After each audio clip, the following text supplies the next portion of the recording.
Hey, podcast listener, even if you are alone in your entrepreneurial journey, know that today, right now in your earbuds, you are joined by thousands of entrepreneurs from all around the globe seeking to grow better, more profitable location-independent businesses. If you'd like to learn more about what we do and download our entire back catalog, check out tropicalmba.com.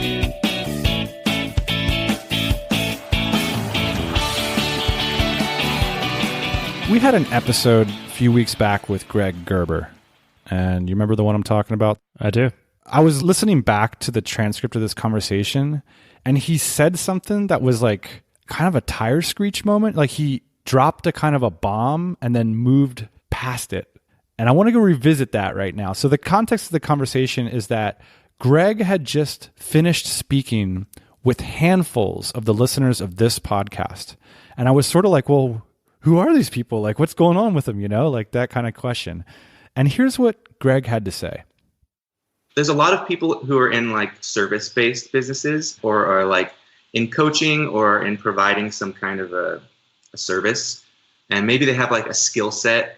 And I don't know, I was surprised how many like service people there were and people with skill sets and people who are coaching who considered that to be like their business. And they're trying to figure out how to grow their business. And I thought it was interesting that to figure that out is it's kind of like the next step. And I don't know, there's a lot to figure out there.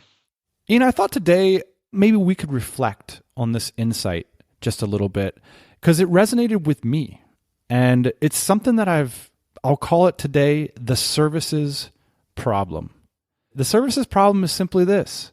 It's that the vast majority of people who own a services business would prefer if it was either a product business or more product-like. So on this show, we call that a productized service.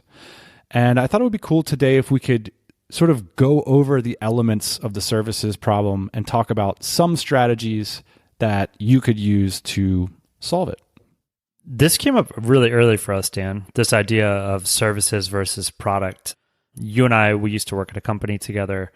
It was basically a services company. Yeah. Clients would come to us who would ask us to design and develop products for them, and then we would do that and then go off and manufacture them. Yeah. Well, do you think it's fair to say that the services problem then was actually the genesis of our entrepreneurial opportunity? Totally. That's why I'm bringing up this story, is because it's like one of those things, like you see something when you're much younger and much less experienced. And I had an aversion to it then, and I didn't quite know why. And it's like taken several years, but I remember my thought like back then was like, okay, this is cool. Like I'm getting paid or whatever. To fast forward like 2 years into that company, and me and you were like, let's start our own company and like, let's make a product. Cause this service stuff like sucks. It's hard. Yeah. We saw our original partner / boss going out there. I mean, the guy was just a mega hustler, just a mega hustler. I mean, he would go out and sell stuff that he didn't even have. I saw that skill set and I thought like, wow, that's like a super valuable, interesting skill set, but like, I don't want to do that. Like what I want to do is like, I want to design and develop a badass product. I want to learn how to market it and then sell to who I have to. But like this guy he hustled like way too hard for me. Ian, before we get into the problems that services businesses have, why don't we point out some of the exceptions? Like there's plenty of services businesses that don't have the services problem. I could think of a few. The first for me is people that are passionate about their skill set and they want to deliver that skill set. I mean, this is like a story as old as businesses have existed. There have been people that have a craft and they don't mind doing it for others for a price.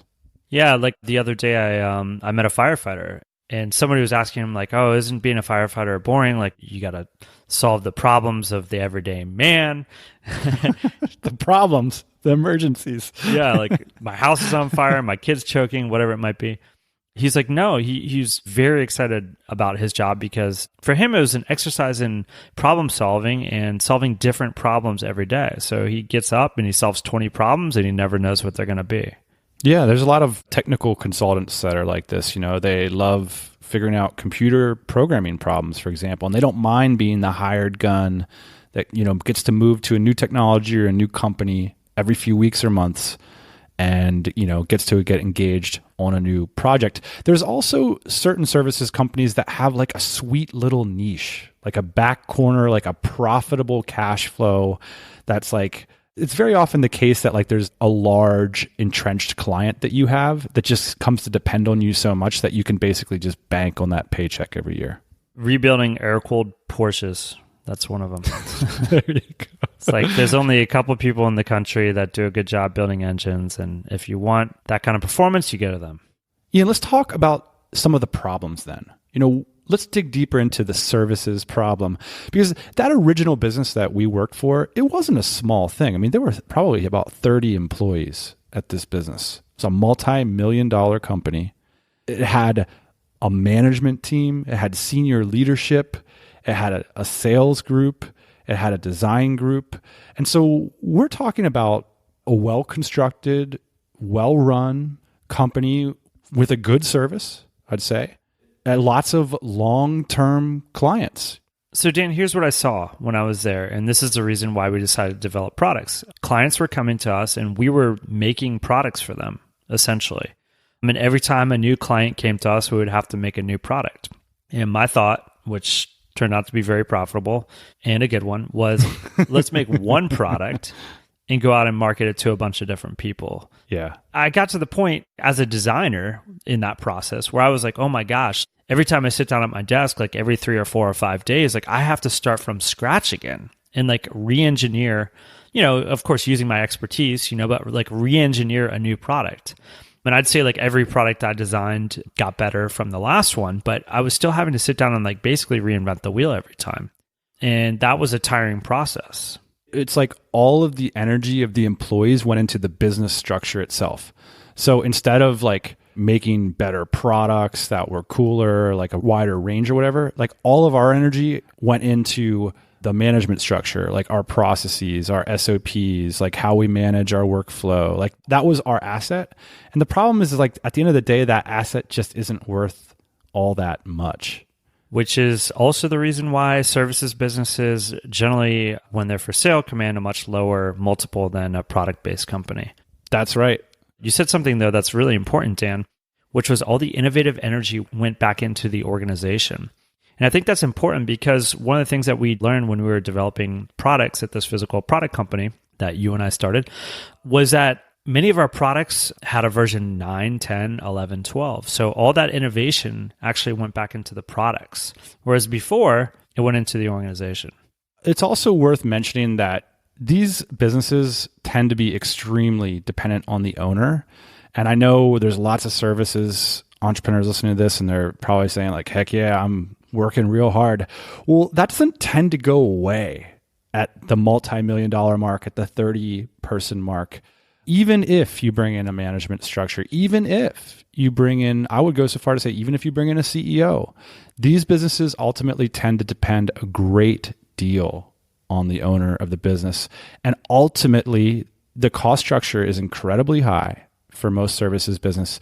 And as the CEO, as the person who will have to write the rent check regardless of whether the revenue comes in, it's on you to bring home the bacon. Which, incidentally, we learned during the process, Dan, also is a major disqualifier for a lot of people looking to buy a business. People do not want to buy a business that's owner-operated because once the owner disappears, the business doesn't operate. I just want to say, though, Dan, in terms of like making absolute money, like the most that you can make, and having processes that scale, that's not typically what I think about when I think about a services-based business. So what is a services problem, Ian?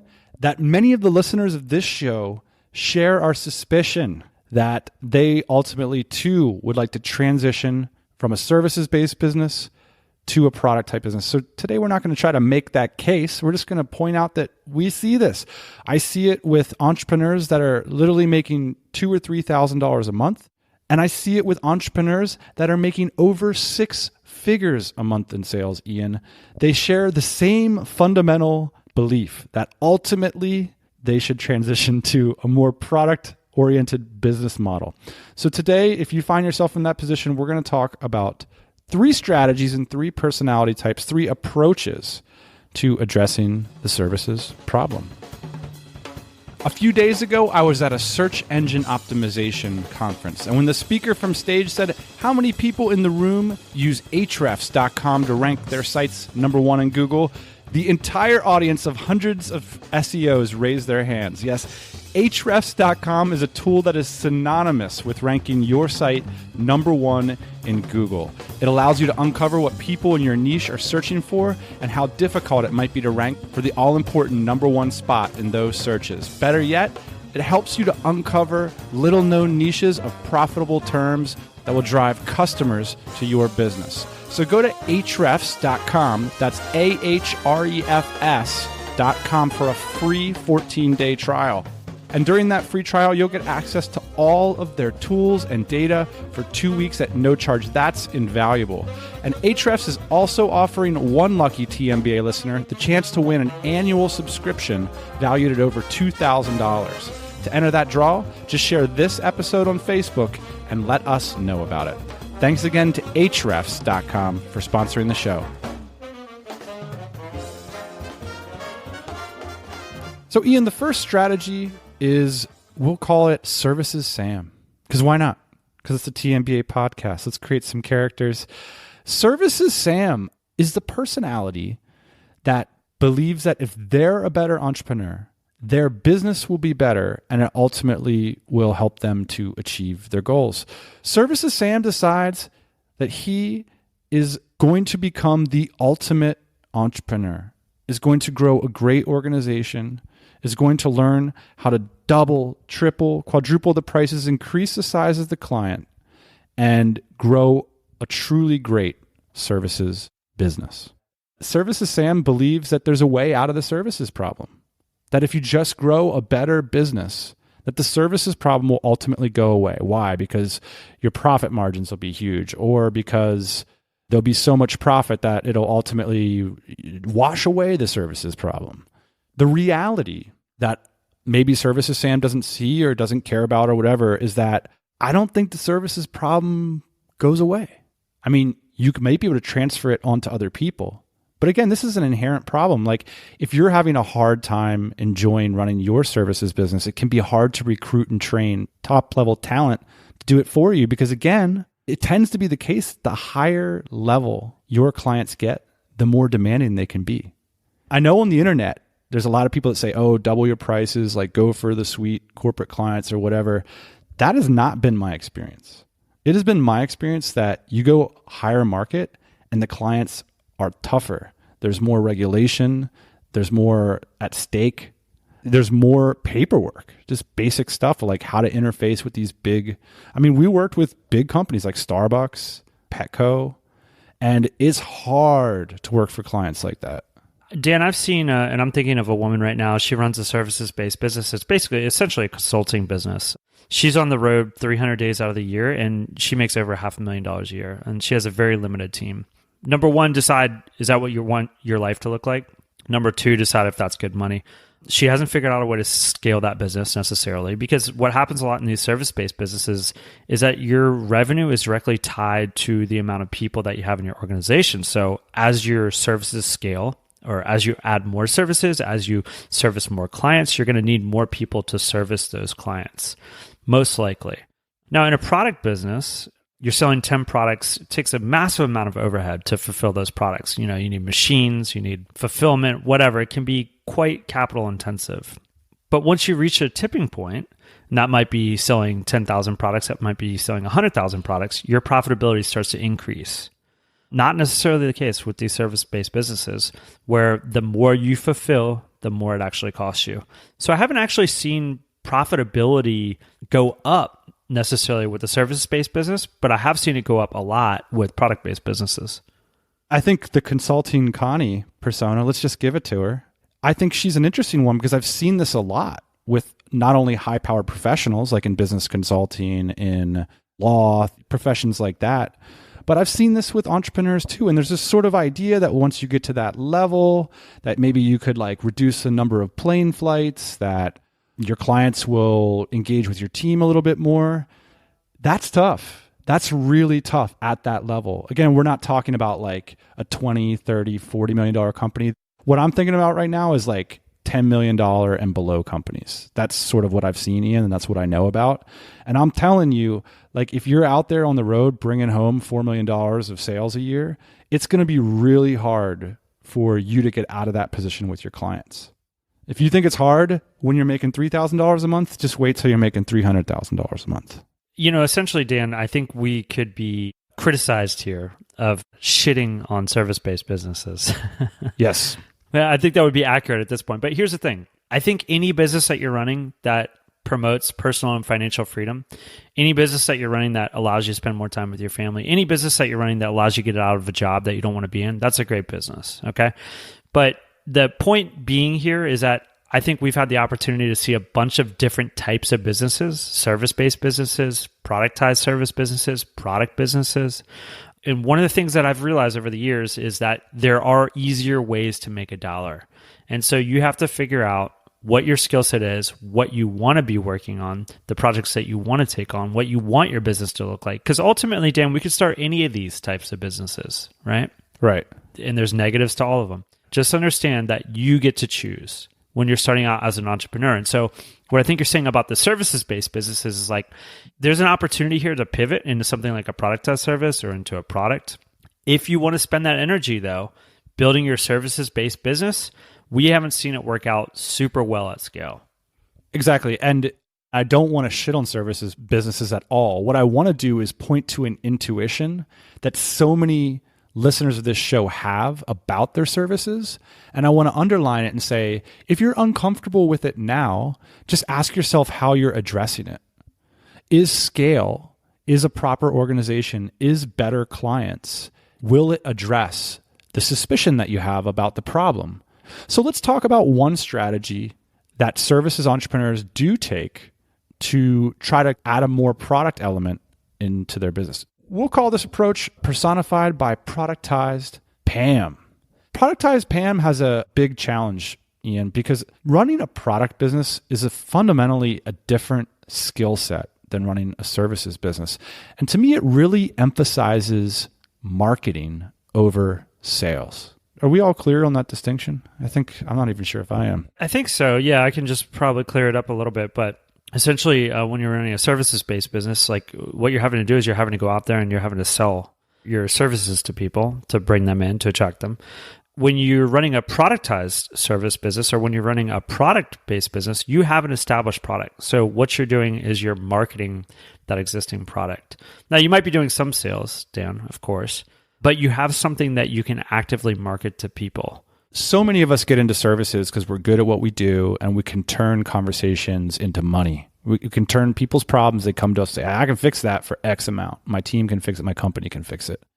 And now all of a sudden, productized Pam has to deal with the reality that the vast majority of the people that come through the front door, she's going to have to start saying no to if your marketing is effective, which is like antithetical to the mindset that so many of us cultivate in the services industry. Which is, I'll take on any project, I'll do whatever you want, I'm just trying to make $1. And that's how a lot of this stuff starts. Exactly. And I think in a lot of ways, Dan, this progression, and we're going to go through it, services, productized services, product, it's all a progression, right? So productized Pam comes in and she's like, okay, we've been offering these services for a long time. Here's the thing. We're only going to offer these 5 services and we're going to package them in a way that makes sense for us and hopefully for you. So what that means is like you can only get your teeth cleaned if you get whitening at the same time or et cetera, if you're a dentist. One strategy that productized Pam can use, Ian, because here's the reality is that Services Sam's got to pay the rent. Services Sam has a huge overhead bill. Like you say, like if a big client comes through the front door, Services Sam probably has to bring on a better team. All these things cost money and are responsibilities. So what productized Pam can do that Services Sam can is maybe say, you know what I'm going to do? I'm going to start a new brand, which is instead of, let's say I'm an accountancy. So I'm like a CPA. And what I do is like I find really successful companies and I do all their financial stuff for them. Now all of a sudden you create something called Portfolio Panda.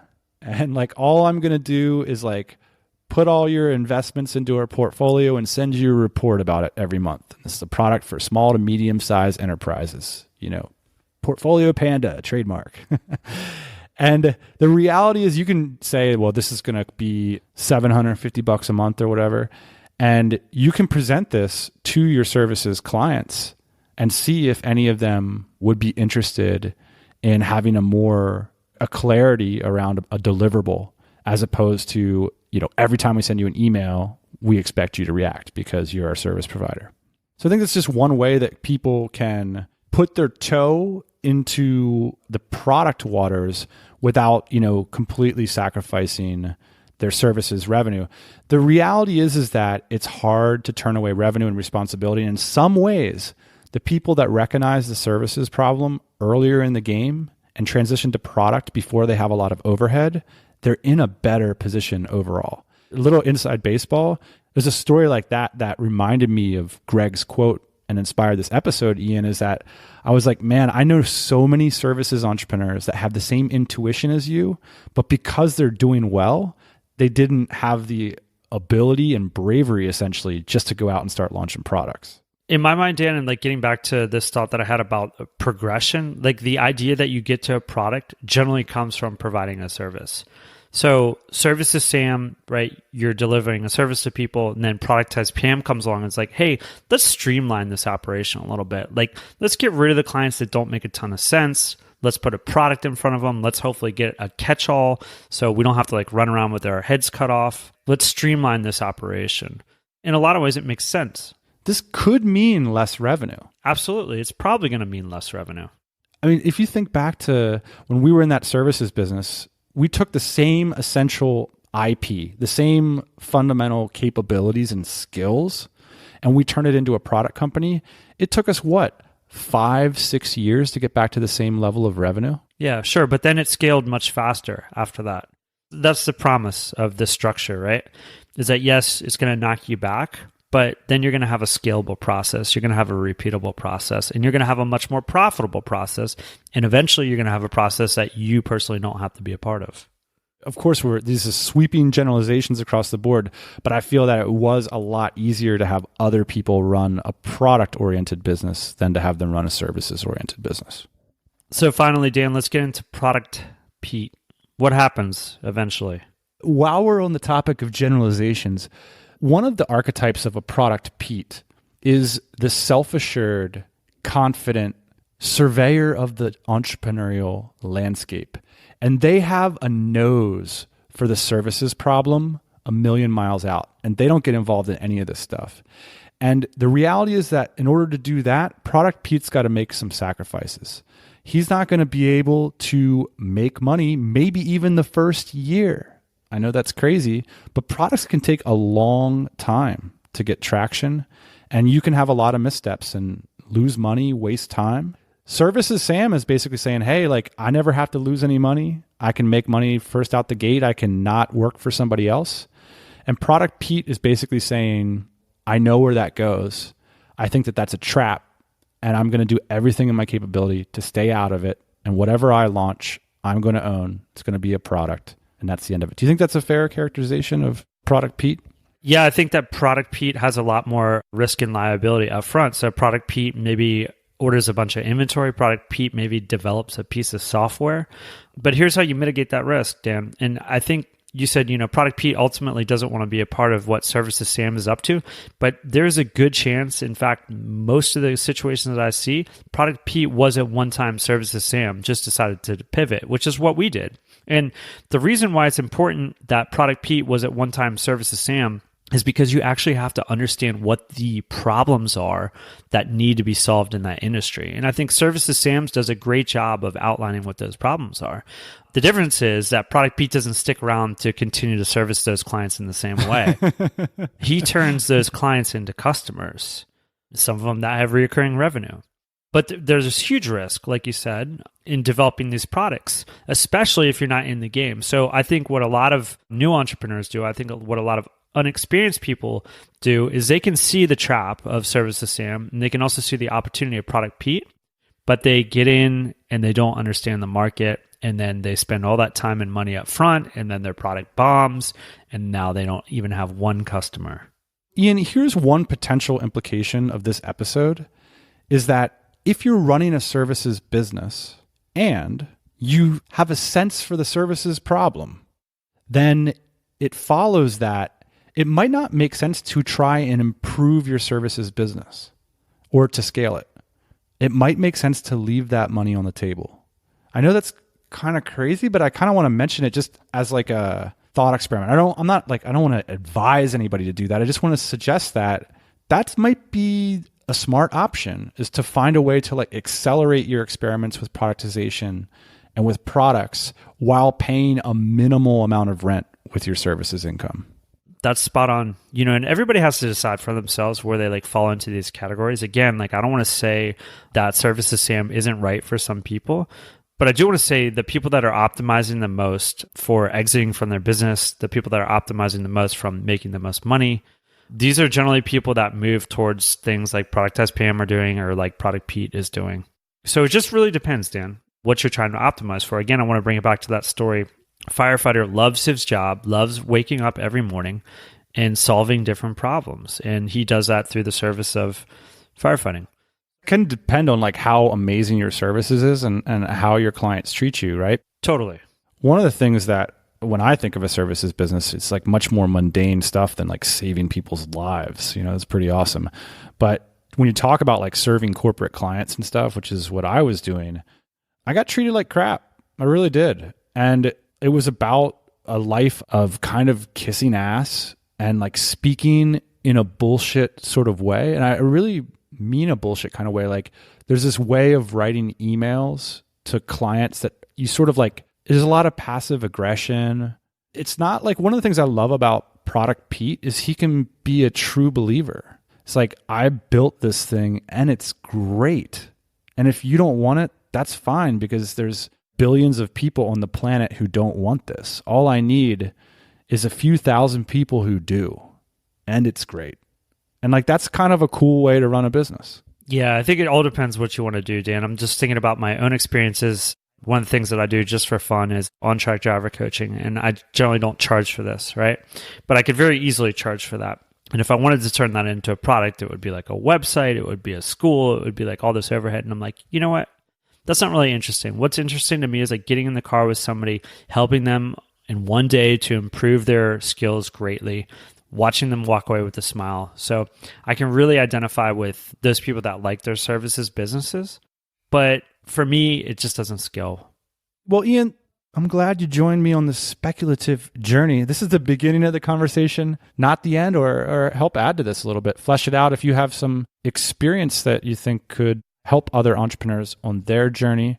This episode will be posted at tropicalmba.com/theservicesproblem.